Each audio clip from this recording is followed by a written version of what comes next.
And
we're live.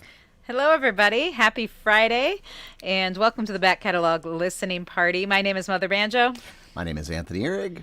And we're so happy to be here today. It's been a long week here in Minneapolis, but we're so excited to be here, and this is the highlight of every week, but especially this week. We want to welcome Kyle Shelstad from Barbaro, amazing band. Oh, from the Minnesota. crowd. I know, they're going crazy. And looks like we have folks already joining us, some of our regulars. Chris, enjoying the sunshine, and Connie from sunny Richfield. Yeah, we're really enjoying the sunshine because it's been, 2 weeks since we've seen the sun, it feels like? It has. It's been a dreary couple of weeks. And Kyle, you're joining us from the Twin Cities as well, right? Yep, I'm in Minneapolis. Excellent. Yeah, us too. We're probably all live within a few miles of each other. Joe joining us from South Minneapolis as well, having a Castle Danger, Hey, and Penny in Northfield. Well, we are so excited for today's show, and do let us know where you're tuned in from. Hello to my mom in Connecticut. Happy Friday. And yeah, I want to know what you guys are drinking. So, Kyle, our special guest, what did you concoct today? So I've started drinking tequila. I was a whiskey drinker, but then I found tequila to be way easier on me the next day. So as long as it's 100% agave tequila, like I'm golden the next day. So I am drinking tequila and LaCroix. Excellent. Any specific flavor of LaCroix? So I prefer the lime LaCroix, but there was a peach in the fridge, so it's peach.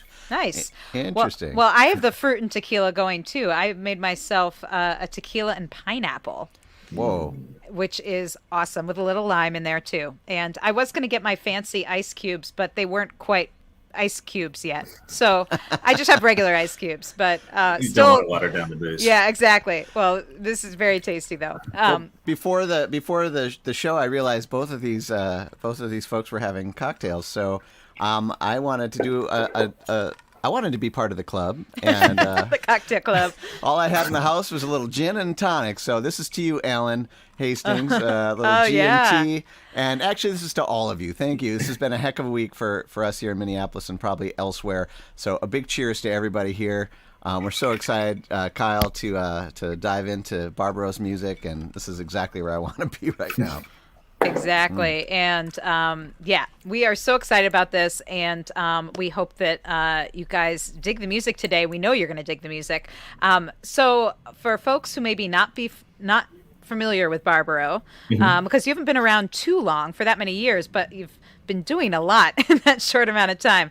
But for folks who aren't familiar, maybe you could give a little brief bio about yourself and the band and how it formed and kind of what led up to this record. Sure. So I am originally from the Wisconsin area, but I went to school out in Montana. I was playing tunes out there and touring around, and while doing that, I had met Isaac in Winona at a Boats and Bluegrass. And so years down the road, I decided to move to Minneapolis because of the supposed bluegrass scene that was here. And I remember I walked into Podium Guitars.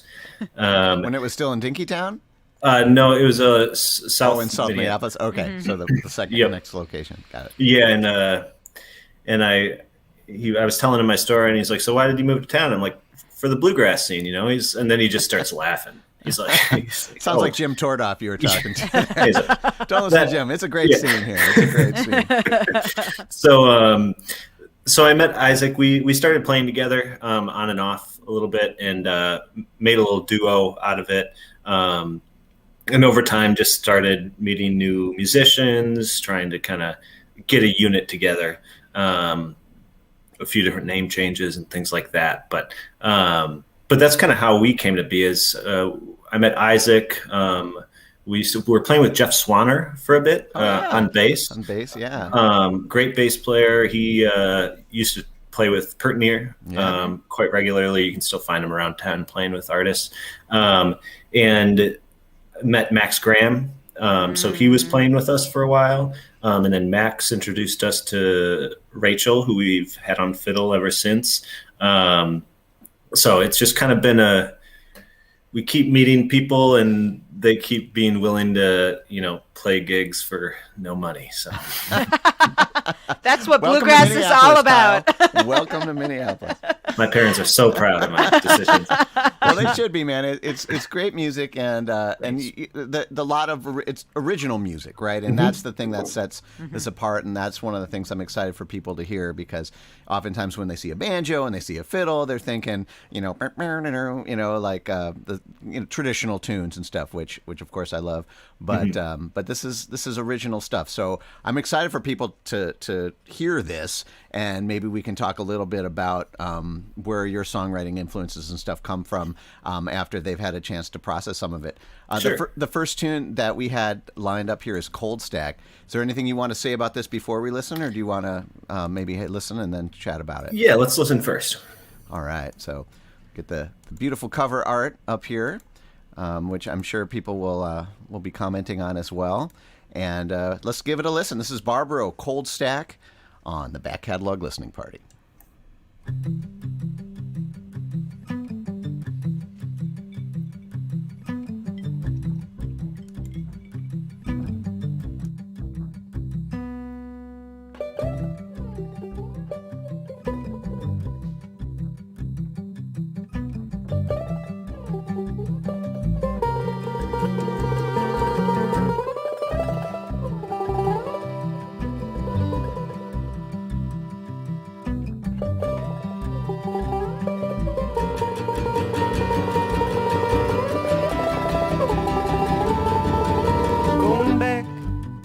Back to the days I was cold stack, waiting to die on the shag rug, waiting to dine at the supper club. Oh, good God, could I catch a break?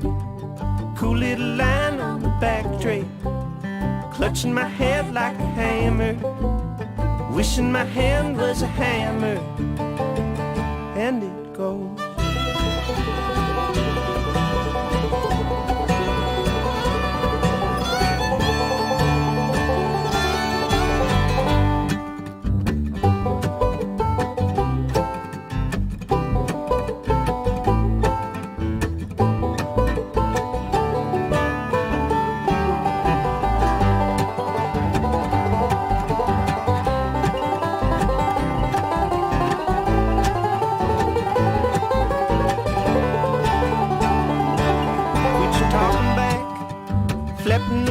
Till your voice cracks, placing that weight on your mother's back.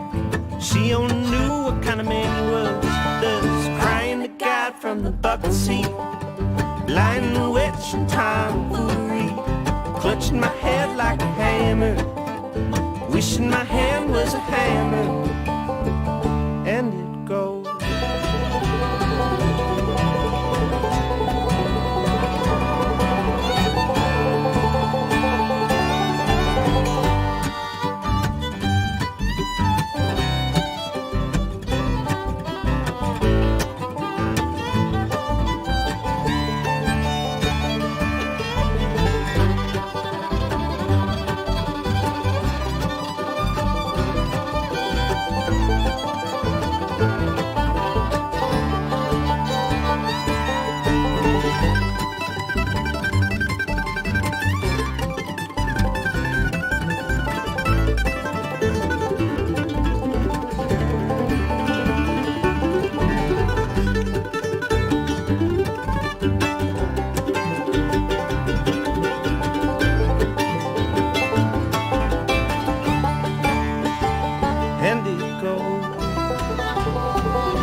That was Barbaro on the back catalog listening party from their 2020 release Dressed in Roses. And this show, we highlight older releases, but, that came out the beginning of 2020. And I don't know, it feels like a million years ago.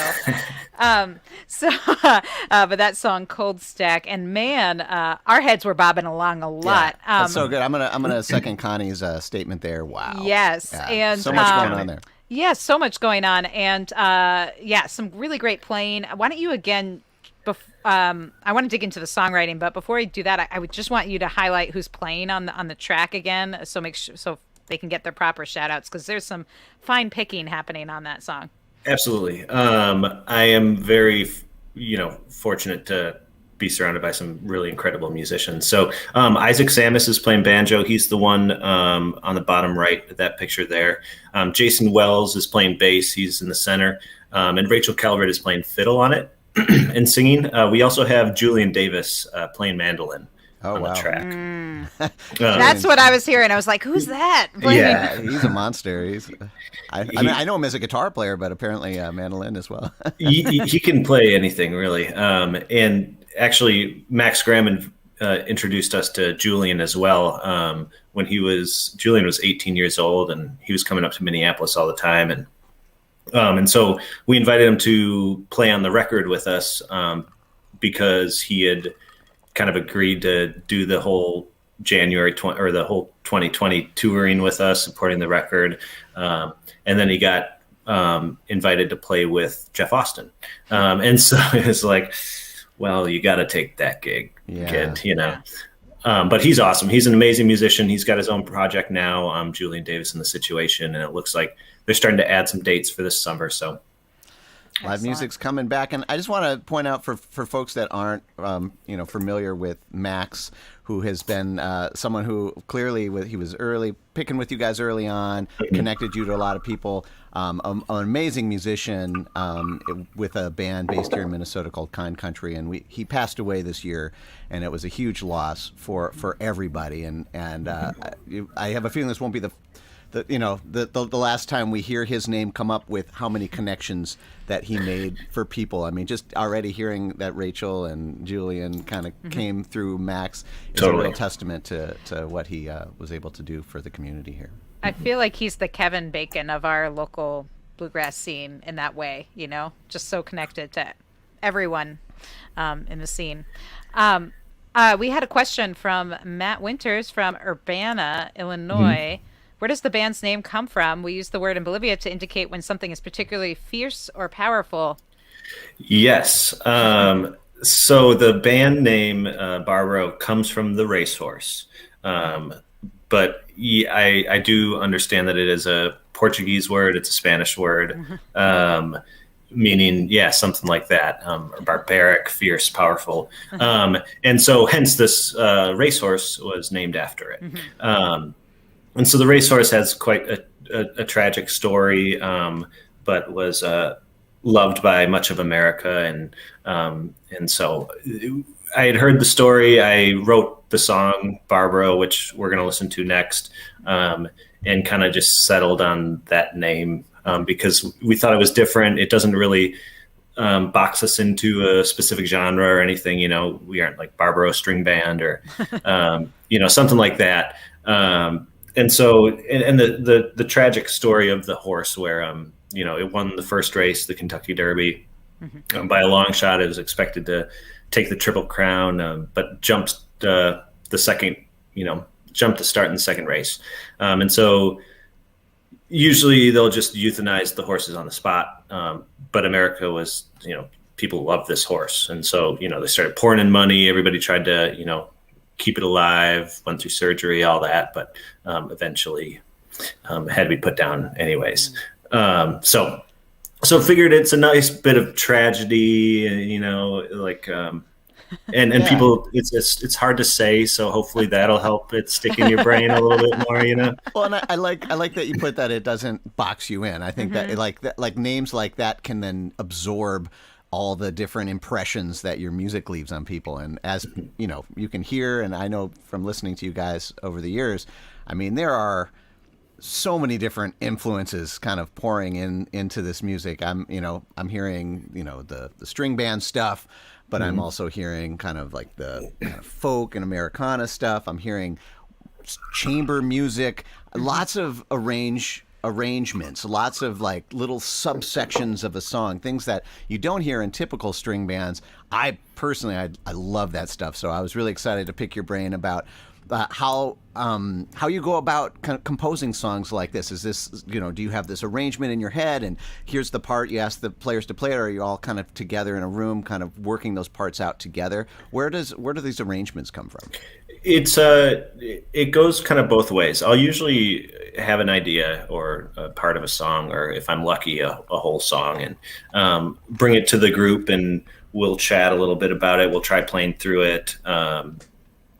A lot of the melodies are like specific melodies you'll hear either were, written by me or written by Ihrig on the banjo throughout the album. And so I'll usually bring them the ideas and be like, hey, I kind of want it to sound like this, or I'll give them a melody, and I'll understand that they can play their instruments way better than, I can hum a melody. And so like kind of give them an idea of what I'm going for, and they'll kind of take it and run with it from there. And then as far as like the arrangement and things like that go, it's a lot of it is kind of in my head going into it. But, once you play it with the whole group, that's when it kind of comes alive, or it falls flat on its face. So, we all kind of find out how to make these ideas work and kind of work together, and everybody has their voice within the song. And, we really try and respect each other's space within these songs and allow everybody to have their voice. So that's kind of how they come to fruition. Excellent. Yeah. And we got a question from Joe. Any influence or inspiration from Jerry Garcia and the Dead? Yes. I believe I was a little late to the party, but I was 14 or 15. But the parties never ended. Yeah. So. Yeah. Exactly. I was 14 or 15 when my buddy gave me Europe 72, and that just kind of opened my mind. Growing up, I was always into like Fish and, jam bands and things like that. So the improvisational music I love improvisational music. I love listening to it. I love trying to play it. And so those are like my favorite parts, where I convince the group to throw little sections of jamming, if you want to call it that, into the track. So. And does it change when you play live? Like, is it just like something different? You have just a certain many measures and just run with this, see what happens in the live context? Totally. Yeah. That's the goal. It's like, we know, how many measures, Anthony will play a banjo solo, and, and then, when fiddle will come in, or who's going to close out the section. When you're playing live, sometimes there's a freedom to it, where you can just kind of turn that up on its head. But we just try and stay pretty structured to that. A lot of the, like Rachel Calvert, who plays fiddle, she comes from a very classical background and like for a long time needs structure, and so I've been working to kind of get her out of that comfort zone a little bit. But with that, structure that she has, I think, and brought to the like group, it puts a lot more thought into each piece of, the puzzle. So that's cool. Yeah. I mean, I can definitely hear that, like classical. My knowledge of classical music is minimal, but I think of these like string quartets, where like you said, all the instruments have their own place, and they're all kind of harmonizing melodically, but they're also locking in rhythmically in these different ways. And that's another question, since we're on the songwriting topic, that I really love about your band is this. I don't know, without a drum set, it's not always easy to get like a really good groove going. I mean, in the bluegrass world, usually it's just oompa, boom chuck, or oompa, depending on what you want to do, which is awesome. That's kind of just like a universal dance groove or whatever. But in your band, like the rhythms, I'm an ex-drummer, so I'm always listening for those things, and they're really intricate and really surprising. And I'm just curious how you go about composing kind of the rhythms of these songs. Sure. That's first of all, thank you for that compliment, because I mean, the drums are maybe like one of my favorite instruments, and some of my favorite musicians are drummers. And so it's always been my goal, and what I love about kind of acoustic music is the ability for them to create these rhythms with instruments. So essentially, the classic, the upright bass is the kick drum, the mandolin is the snare, and I think of the banjo as the hi-hat. So just trying to kind of layer those ideas. So, I mean, a lot of the tunes are kind of built around the rhythm itself. And, playing with Jason, we have a really nice chemistry where we can find a decent pocket in there. So, so it's, Jason and I are pretty much holding down the drums while, the others kind of float around it is kind of our goal. Excellent. Well, we want to make sure to give folks more of the music, and we want to play that song Barbaro for folks. But before we do, I just want to make sure there wasn't anything else you wanted to say about Cold Stack, because I realized we got in so many wonderful tangents. I know. But is there anything else you wanted to say about that song? No, not so much. Okay. I think we can move on. Okay, wonderful. Well, also, we will just encourage all of you as you're listening to all of these songs on today's show that you can, if you need to hear them again, they are available for, you can buy them on CD, vinyl, of course, digitally as well. So you can go back and listen to all these tracks after we've chatted about them. But right now we're going to listen to the song inspired by the horse. Is there anything else you want to say before we dig in? No, let's hear it. All right. This is Barbaro from Barbaro. That's a first here on the Back Catalog Listening Party.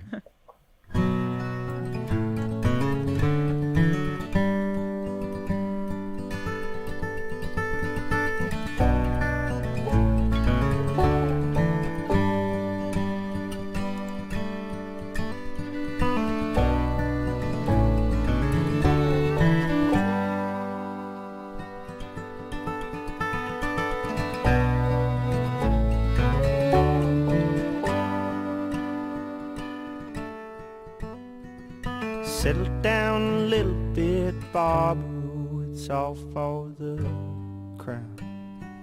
And take it off now. Clean all them shutters from that lamp, tan and greenback, often displaced.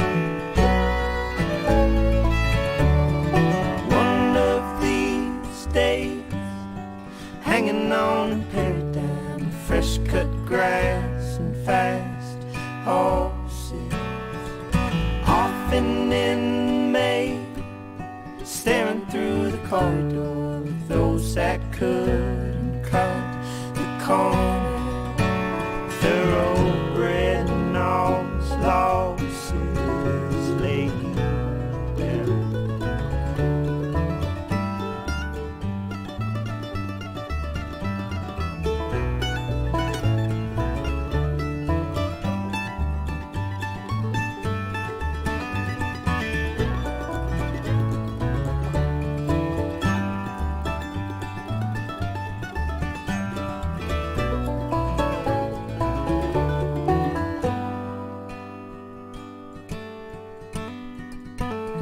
Back to the old green and silver skies painted black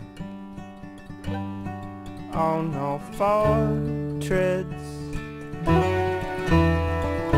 and all them shots from Atlanta, tan and greenbacks, often displayed. One of these days, hanging on a paradigm, fresh cut grass and fast horses, often in May, staring through the corridor of those that couldn't cut the corner, thoroughbred and all losses laid.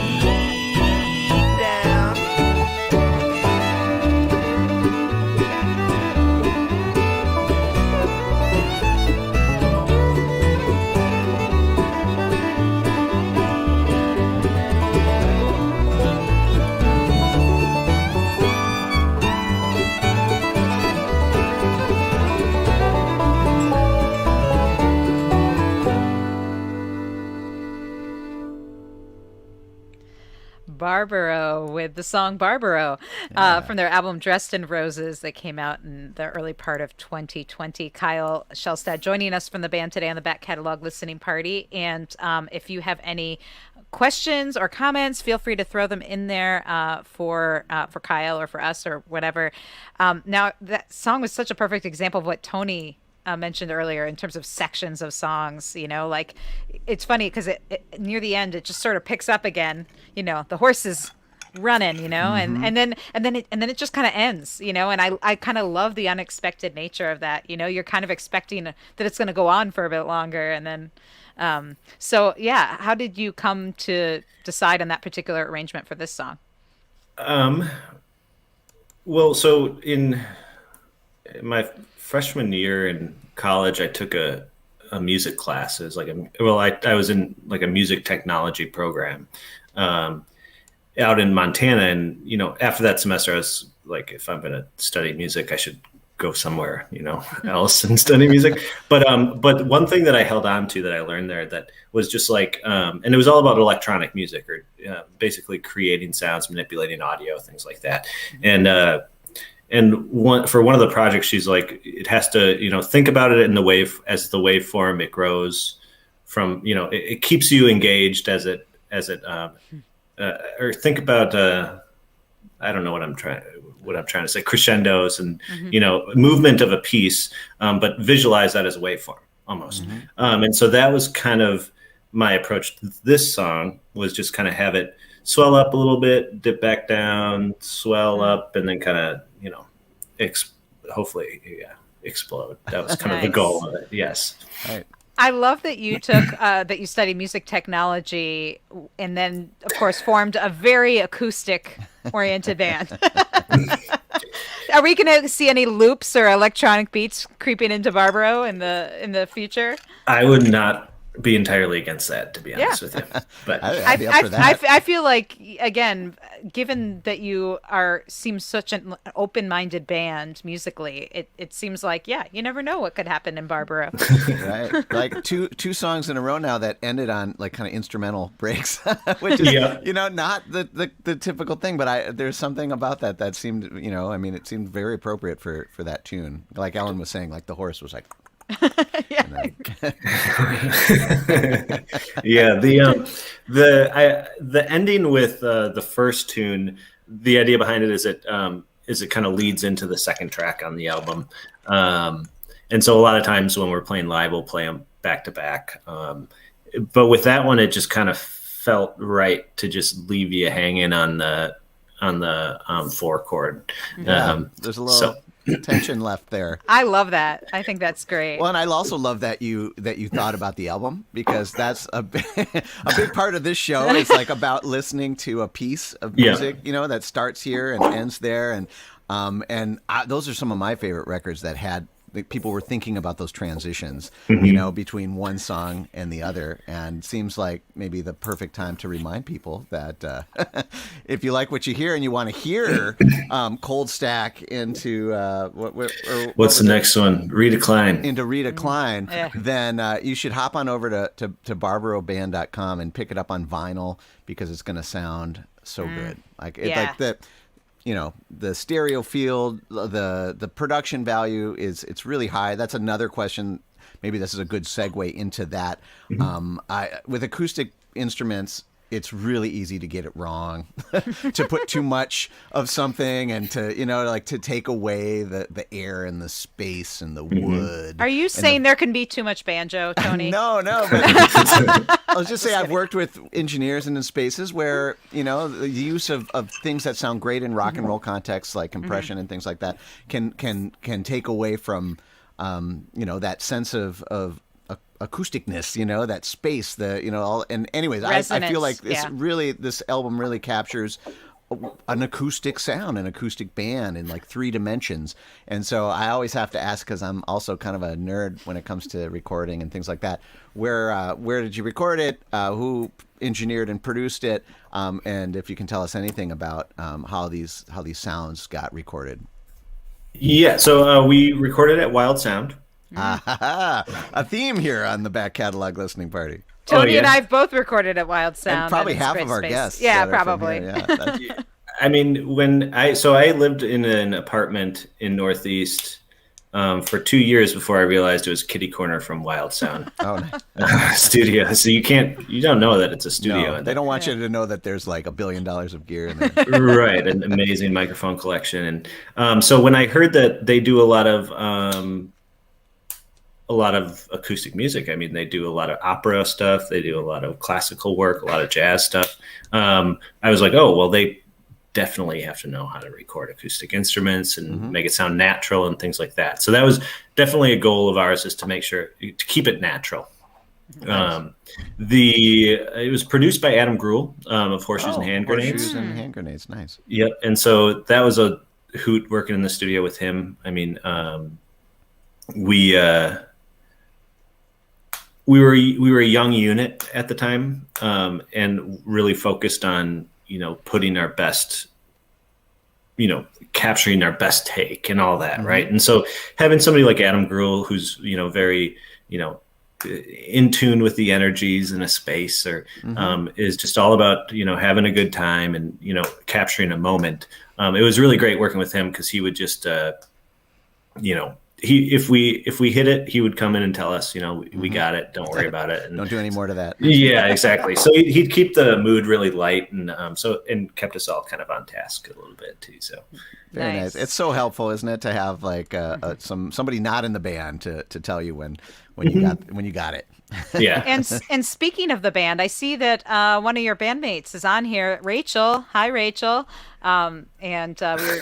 I don't know if your ears were burning earlier when we were talking about your beautiful playing, but if, by the way, you should chime in, Rachel, if you have comments about the songs or your memories of making these recordings, because, I realize that every band member remembers things differently. So, and this might be a vote for that electronic element here. Yeah, exactly. Right I sent the link over to Rachel, so feel free to join. Yeah, hop in if you want. But that's what this is all about here. For those of you who are new to the Back Catalog Listening Party, we meet here every Friday to just hang out and listen to music like the old days, when there wasn't anything else to do. So you sat in the bedroom with your headphones on and listened to production values and all the songwriting and poured over the liner notes. And one of the missions of this program is to make sure, especially during this time of COVID and the pandemic when bands aren't playing, to make sure that we let them know how much we appreciate what they're doing. And we always pass the hat, and usually around this time. So I just want to put this out there. We have a tip jar that you can throw a little something in there. Every little bit goes a long way to kind of encouraging the bands to keep going. These records are not cheap to make. And I don't know about you, but I want to hear another Barbaro record. So if you like what you hear, definitely check out the Venmo or the PayPal and throw a little something in their hat and let them know how much you appreciate their music. Yes, and we actually had a question from Joe asking Rachel specifically, Rachel, your harmonies are in perfect sync even with the most staccato lyrics. How do you guys get it so tight? So I guess that's a question for everybody, but certainly Rachel, if you want to chime in too. I think it's practice. Practice, really? Yeah. Practice makes it better, huh? Yeah, practice. I mean, I appreciate the compliment, Joe. And it's something that we've spent some time working on, and especially lately. Here, Rachel's got a comment. Do you want to speak it in her voice? Can you make her voice? Oh, I don't want to do that. Okay. But by now, Kyle and I have been singing together for so long and just feel really comfy. It's really funny to sing with Kyle, and with time comes familiarity. So she said fun, not funny. She was trying to clarify. But also funny many times. Yeah. Thanks, Rachel, for chiming in. Yeah. So, it's interesting that you say, practice, because of course that is the key to, and especially with bands, right? Getting everything in sync and being able to read each other's physical cues, which a lot of times you get from performing, and you guys used to perform quite a bit. Obviously haven't been as much lately. Have you guys been able to practice it all during this time, or? Not really, unfortunately. I mean, Rachel and I do quite often. We live a couple blocks away from each other, so it's super convenient, and we've been, working on new music and things like that. But our bass player, Jason, he decided to leave the band because he's a classical player. He's played in a lot of symphonies and stuff like that, and he's also a big educator of classical bass. So within the pandemic, he kind of found that his passion was, in education and teaching, and so he's really decided to take a focus on that. So we haven't really played with him a bit. Isaac lives down in Winona, has a beautiful wife and kid, and so he's pretty busy with that too, so it's Rachel and I've been getting together. We've had Taylor Donsky playing bass with us some things, nice. Different live recordings and events like that, which has been a lot of fun. He brings a really cool energy. And he's a great singer too. So that yes, it's always nice to have another singer in the band. The third voice is very nice. Yeah. So great. Well, for folks who are interested, we should mention, speaking of in-person performances, you actually have dates on your calendar. If you go to the website, which is amazing, it's barbaroband.com is the website, and where you can buy the merch, check out their tour dates. But you guys you have a whole bunch of stuff planned, including if anyone's going to be in the Nashville area, they're playing at the famous Station Inn, which is like the bluegrass mecca of Nashville. Yes. And it's as we were talking about before we came on live, it's the kind of place where you go and you just when Tony was there, he saw Sam Bush. I saw John Prine walk in. Probably John Prine wouldn't walk in there now, but you never know. The spirits are there, right? Mm-hmm. But apparently, there's also a live stream option, I think, for this show, so folks can access the show in different ways. And will they be live streaming that? I'm just curious, Kyle. Yep. Yeah, you can. Yeah, you can. I think there's tickets that you can purchase and watch it from the comfort of your living room and all that. So excellent. Great. And then also you'll be, for the Minnesota folks, because we have a lot of those folks tuned in today, June 11th in Lanesboro too. Is that an outdoor show? Rhythm of the Roots. Yep, that's an outdoor show. Nice. Yeah. Great. Otherwise, we don't have much in Minneapolis until later on in the year, but we're making the festival stops. Yeah. I do love, by the way, that Gary just said, last show I saw before the pandemic was Barbaro, last February 2020. Great show. I don't know where that was, but that's awesome. Yeah, Gary, I wonder where that was. You'll have to tell us, Gary. It seems like a lifetime ago. I know. I don't know what I was doing that long ago. Well, let's try and get back into the music, because we want to squeeze in as much as we can before we have to go today. So the next track we have queued up is All Those Folks. Is there anything you want to say? This is my favorite tune on the album. So that's why I kind of want to include it. It's a slow tune. It's the last track on the album. But as far as just pride in my writing, I guess, this one I'm most proud of. Was there something specific about this song in terms of a new technique, or you found a voice that you didn't have before? What is it about this tune that stood out to you? I think I feel like I sometimes I struggle to tell a story from start to finish when writing a song, or if I try to write a story from start to finish, I'll get bogged down and it'll sound stupid, or whatever it might be. Mm-hmm. And I felt like this was one of those that tells a pretty complete story from start to finish, that it came pretty easily, and it and then the music that goes along with it really kind of captures the essence of the storyline, if that makes sense, Yeah, absolutely. So I think that's why I'm most proud of it. Awesome. Well, let's give it a listen. This is All Those Folks from Barbaro. You're on the Back Catalog listening.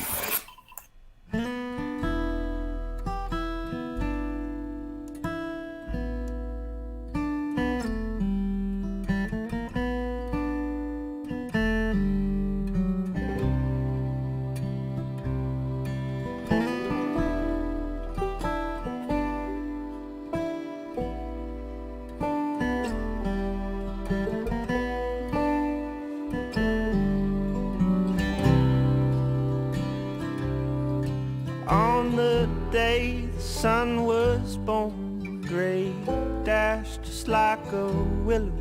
Yeah, burned holes just like an ember. Just a guess, well, I've been shown. My mind gets often weary.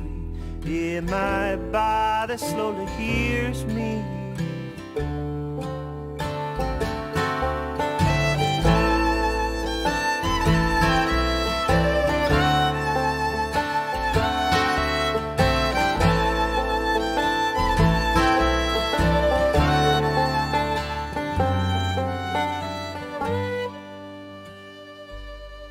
Eyes pace up and down the road as it winds along the stream side, fed by spring, dancing to hymns shaved by time.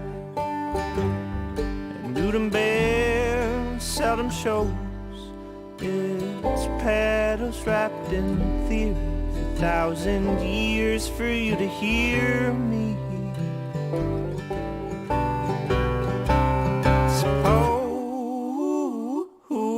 It goes on those folks. Mind is easy, chopping off my toes. Stand up to me. Say the road's all froze. The call ain't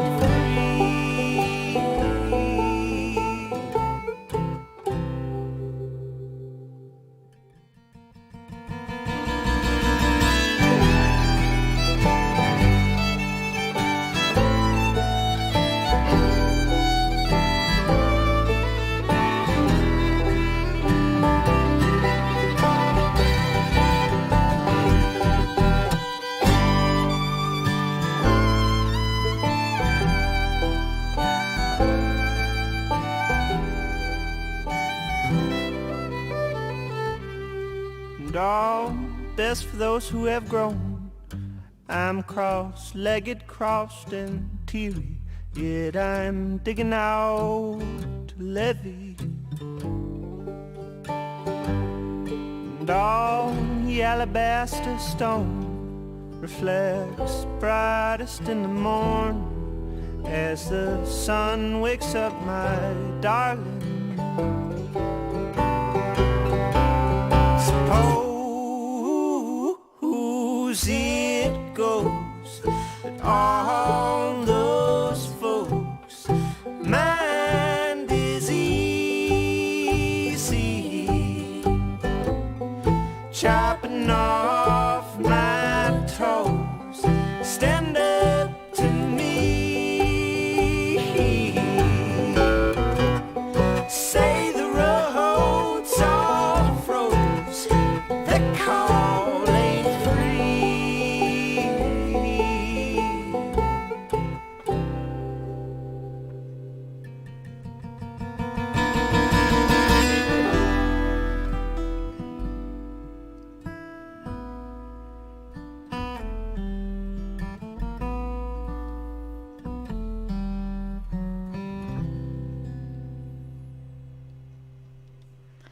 Love that ending, Barbaro, with all those folks, and that was another one. I just love it whenever that guitar comes in, and we're banging our heads over here.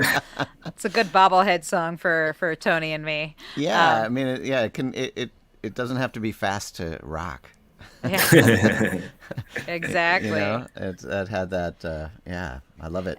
And that song also really showcases the harmonies that Joe was referencing earlier. I mean, you and Rachel just so in sync. It sounds real nice. Yeah, Thanks. You just have to do that kind of thing over and over again because So we got a question here. Speaking of songwriting, here from our Patreon patron and a good friend of the show, Mr. Chris Jetner. He says, Kyle, any advice for beginning songwriters? Keep doing it. Just practice, right? Yeah, you're gonna write a lot of shitty songs. That's just how it goes. So, Truth. and and there's no reason to like throw away those bad songs. You keep them in a folder, and you can always go back to them and find pieces. But I'd say keep writing, but then also get to understand your process, because that's something that I'm still struggling with. But something that I've learned from researching a lot of songwriters that I love is that they're aware of their process. They know what they're good at. They know, how to stretch themselves, how not to, get themselves bogged down, things like that. So, yeah, that's what I'd say. Process and practice. And do it all the time. Like it. I always think of it like photography. Like you literally have to take 100 pictures sometimes to get one good one. I mean, like you'll keep taking it, but when you see a band photo, for instance, right? Like you had to sift through probably like 50 of the same shot before you picked that one, and it's just you got to do a lot of it. And another thing I wanted to add too is just to always be. I don't think there's any wrong way to do it. Yes, you are, Chris. You are. Yeah. I'm always. I feel like the things that I'm most proud of, ideas and like whether it be a little melody or a hook or whatever it might be, come to me when I'm not thinking about songwriting. So like trying to trick your mind into thinking that you aren't writing the song, is huge. So I'm always recording on my voice memos when I'm driving or when I'm walking, up the stairs to get to my office or whatever it might be, just like, even if you hum something dumb in your head, but it's stuck in your head, record that on voice memos and bring it home and see if you can elaborate on it. Because everybody's writing songs while they're whistling down the street, and it's just like you just have to remember it, Yeah. Sometimes they come in and they go right out. So having that capture, that's I don't know how many voice memos I have similar. It's great advice for everybody.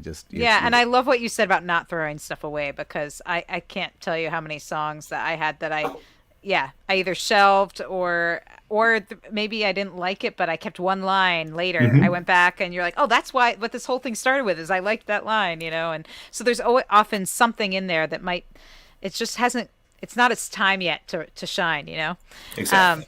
And you mentioned that, you were talking about some of your favorite songwriters and you appreciate that they understand their process. And given how eclectic the sounds are in this band, I just want to know, who are some of your favorite lyricists? Who are you listening to for that part of the music composition?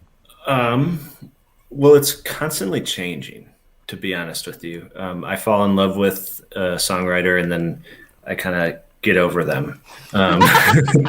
Don't tell them. Yeah, don't tell. But I mean, Paul Simon, when I remember the first time I heard Paul Simon's Graceland, and that changed my life. I was riding in the car with my dad and I was like, you need to burn this CD for me. And so Paul Simon, I mean, of course, Bob Dylan and, whether you like him or not, is, quintessential in that. Trying to think of like modern day, I mean, Mandolin Orange writes some really beautiful music that's super thoughtful. I've been really into Toby Nigwe lately. He's a hip hop artist out of Southern Texas. So I like to listen to a lot of hip hop and things like that because the lyricism is freaking incredible, and it's super creative. So that's where I find a lot. Sorry, this is the direction we're going. Yeah, we don't know what's going to happen next. So yeah, that's where I probably get a lot of lyrical inspiration from. For awesome. sure. Thank you. Well, it looks like folks have really been enjoying this. Anne just said, ordered my CD, good day to treat myself with the latest Barbaro. Treat yourself. Yep, treat yourself, guys, because, especially for a lot of us, this has been a week, and you know what? Self-care is the key right now, and for me it's the music. So you can get this on CD, vinyl, digital, and other merch at Barbaro's website. And let's try and we'll at least get one more song. We'll see how the time goes. This next song that you wanted to check out is Rita Cline, which you mentioned is actually it's earlier in the record, right? Yep, second track. And you just put out a video for this, did you mention? Yeah, so like most bands in 2020, they've been recording videos. So we had done a video for the Folk Alliance International for a showcase, and so this is kind of, we just put out a video. We were talking about which song to do here, and I said, well, maybe we should do Rita Cline because it's the only YouTube video getting views right now. Nice. Which you could probably see if they went to purchase your record on your website. They could probably see a link somewhere there too. You could definitely find the link there. Yeah. Nice. But this is also a good one because it's there was a good collaborative effort in it. I mean, the melody you hear up front is kind of something that I had made up. But then the bridge where it kind of goes off instrumentally was Isaac and Rachel just kind of like just vibing off it basically, and kind of created a way to change the whole entire thing, turn it up on its head. And so that's another nice part about this song is it was a good collaborative effort. All right. Well, let's give it a listen here. This is, let me add the album art to the screen here and give a listen to Rita Cline from Barbaro here on the Back Catalog Listening Party.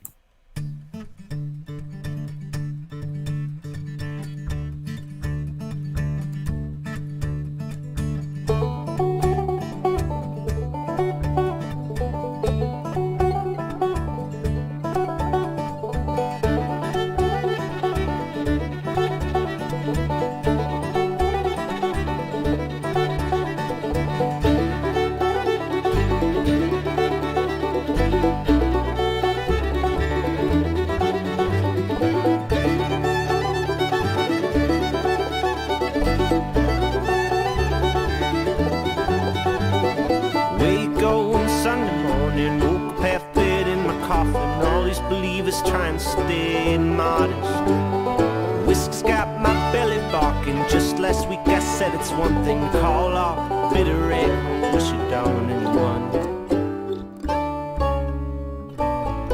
Oh, the waves take a better part of a better man that's keeping me this way. No, my Rita Cline on the lake. Yipping on about their children and the kind of pills they take. Oh, this damned young modern age.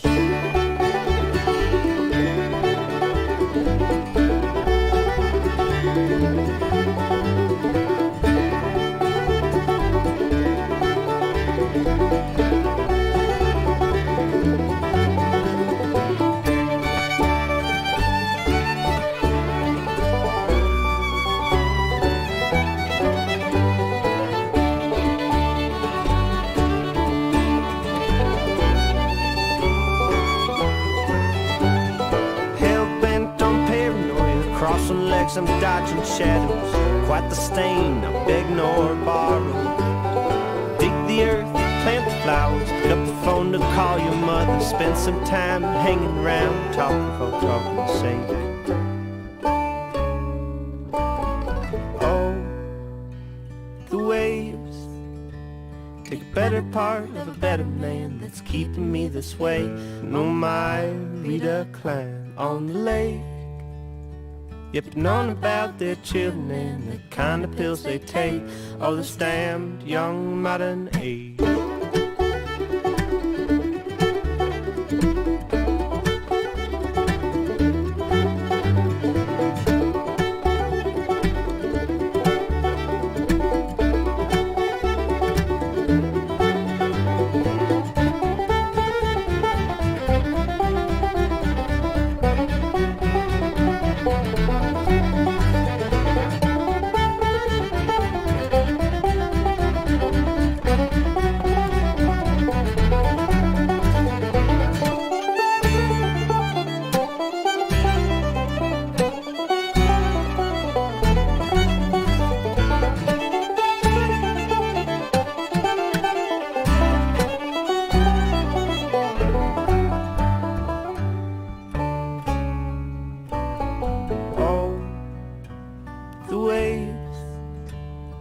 Better part of a better man that's keeping me this way.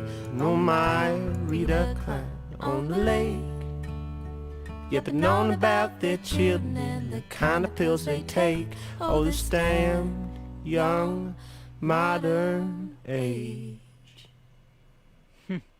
All right, Yeah. Barbaro with Rita Cline. Wow, such a great example of everything you've been talking about today about with this band. Yeah, I love different where sections, Isaac and the Rachel harmonies. took that. It Yeah. almost sounded like a little Celtic bit there. That was really cool. I love it. Yeah, really, really nice. Awesome. Thanks. And again, so if you like what you heard, again, all the tracks we've heard today have been from Barbaro's album Dressed in Roses. It came out at the beginning of 2020. And if you haven't heard it before, it's because, well, 2020. Yeah. So even though it is not brand new, it feels... I'm sure it still feels new to Barbaro because they haven't really gotten to tour it yet, but they will be. They're playing, again, May 29th in Nashville at the Station Inn. And then, again, there's streaming tickets available as well as the in-person tickets. And then June 11th, they'll be in Lanesboro, Minnesota for an outdoor show and have other shows on the docket. So you can check those out at barbaroband.com and buy their music as well. And I can just vouch that they're an incredible live band. So you got to see them live. If you like the album, you'll really appreciate all of that interaction that's happening live. I have to say, the first time I just posted about this today on the socials, that the first time you saw the photo, right, Kyle? Like the first time I ever saw Barbaro, they were playing at the Minnesota State Fair at the Mabatma Band Contest, and I was a judge for it. And a lot of the bands, if you're involved in the scene, you've kind of seen before, and but I was like, who is this band? They're amazing. They're so good. Who are these guys? And you guys took home the blue ribbon. So I'm just saying, and you beat out a lot of folks who have been big on the scene for a while. It was a tough year that year. So you, again, I was just blown away and been a fan ever since. So congrats on that. And of course, it's so nice to see you guys getting some real touring in and having your name be out there. And it was great to see your face, Kyle. It's been a while. It has been a while. and we really appreciate you taking this time to talk with us and share your music. And this is really something that gets us through tough weeks like this week here and the last year. I appreciate the support. And I mean, like you guys doing this and, keeping the music present and keeping artists, giving them something to do and all that. Mainly that's why we started this, so we wouldn't keep us out of trouble, right? Right. Keeping artists, yeah. But, once we all get, vaccinated or whatever, we got to have an outdoor pick and hang out. We've already been kind of scheming about doing some outdoor back catalog thing for our local peeps here in Minneapolis. So we're going to see what we can get going on. We do want to, by the way, thank everyone for tuning in, because this show is about, obviously, our guest artists make the show and the music that they bring to the show, but it's also all about the community. So we want to thank all of you for joining us, and especially Rachel, one of the band members, for chiming in today. But to all of you for tuning in, if you like the show, then like it on YouTube. It will help the bots tell more people about Barbaro and share the video. And also you can share the link, because this video link will be archived on YouTube, so you can share it with people. Subscribe to the YouTube channel so you can be notified of future guests. And we do this every week. We've got episode 55 today? Yeah. So we have a lot of great back catalog shows. Yes. And we also we're going to continue this show as long as you keep supporting it. And Adele, hi, thanks for tuning in today.